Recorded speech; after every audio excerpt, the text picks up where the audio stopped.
يعني تقريبا ممتاز وممتاز جدا. يعني التتويج العاصر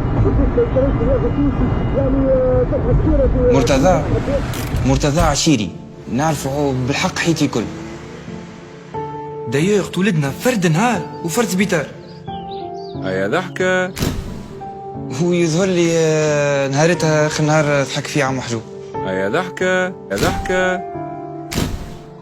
مرتضى روح. مرتضى تأثر ياسر بوه، وعم محجوب شخص طيب، أما علاقته بجمعيته كان عندها تأثير كبير على حياته الشخصية والعائلية. بون ما نتصورش دي ريزولتا متاع جمعية يجموا يأثروا اوتون على حياة عبد. ميم سي سي فغي ديما خاسرين.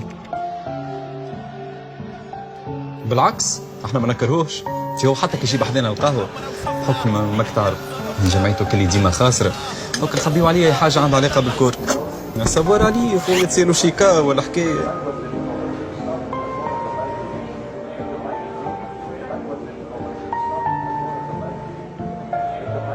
صعيبة كمان حتى علينا احنا ما كناش نفرحوا فرحة كاملة.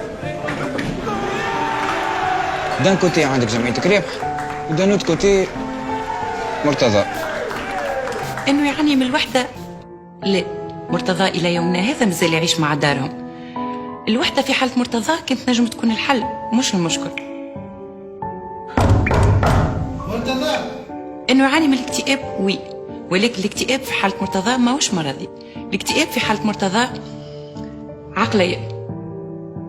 مرتضى زعما شو معناها؟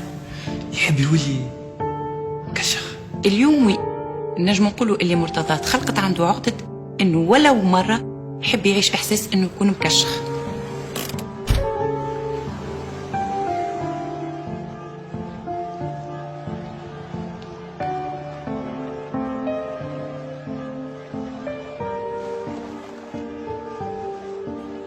مرتضى عشيري راك.